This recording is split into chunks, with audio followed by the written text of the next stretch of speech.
Irrigation ప్రాజెక్టులు పెట్టలేదని చెప్పి నేను మీకు తెలియజేస్తున్నా.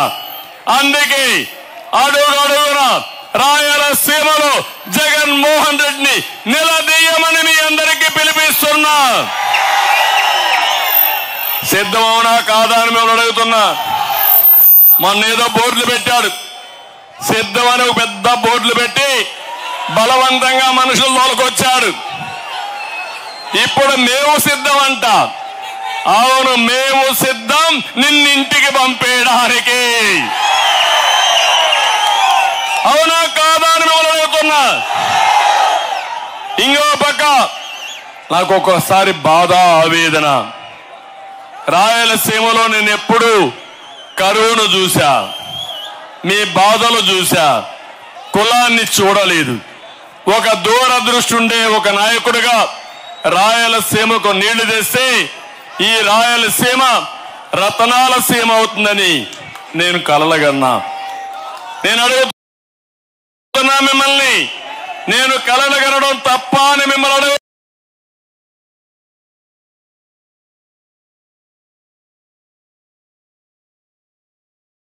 అడుగుతున్నా. ఈరోజు మీరు ఒక్కసారి ఆలోచిస్తే, ఒక తండ్రి పిల్లలుంటారు, ఒకరు సరిగా పనిచేయరు, వాళ్ళు వెనకబడిపోతారు. ఇంకొకరు కొన్ని కారణాల్లో పుట్టుకలోనే కొన్ని ఇబ్బందులతో పుడతారు. ఆ తండ్రి ఆలోచించే విధానం, ఎవరైతే ఇబ్బందుల్లో ఉండే పిల్లల పైన శ్రద్ధ పెట్టి వాళ్ళ పైకి తెస్తారా లేదా తమ్ముళ్ళు అని మిమ్మల్ని అడుగుతున్నా. నేను అదే చేశాను. రాష్ట్రంలో చూశాను, పేదవాళ్ళు ఉన్నారు, రాయలసీమలో కరువు ఉంది, ప్రత్యేక శ్రద్ధ పెట్టాను. రాయలసీమని రతనాల సీమగా చేయాలని ఒక కోరిక పెట్టుకొని ముందుకు పోయా. అందరినీ పూర్తి చేశాను. నీళ్లు వచ్చాయి, వీకోటకు వచ్చాయి.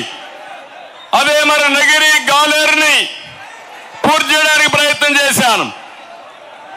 పులివెందలు కూడా నేనే నీళ్లు ఇచ్చాను తమ్ముళ్ళు, మీరు గుర్తుపెట్టుకోవాలి. గండికోట ప్రాజెక్టు పూర్తి చేసి పులివెందులకు నీళ్లు ఇచ్చిన పార్టీ తెలుగుదేశం పార్టీ. నేను అడుగుతున్నా, ఈ చిత్తూరు ఉమ్మడి జిల్లాలో ఒక్క రూపాయి మీరు ఖర్చు పెట్టారా?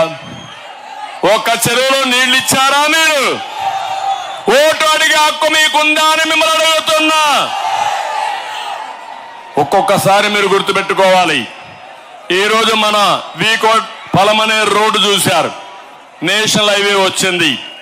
ఒకప్పుడు బెంగళూరు పోవాలంటే చాలా సమయం పట్టేది, ఈరోజు నేరుగా ఫాస్ట్ గా వెళ్లే పరిస్థితి వస్తా ఉంది.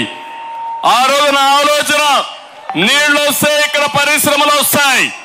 అనంతపూర్లో చూడండి, నీళ్లు తీసుకొచ్చాను, కియా మోటార్ తీసుకొచ్చి కొన్ని వేల మందికి ఉద్యోగాలు.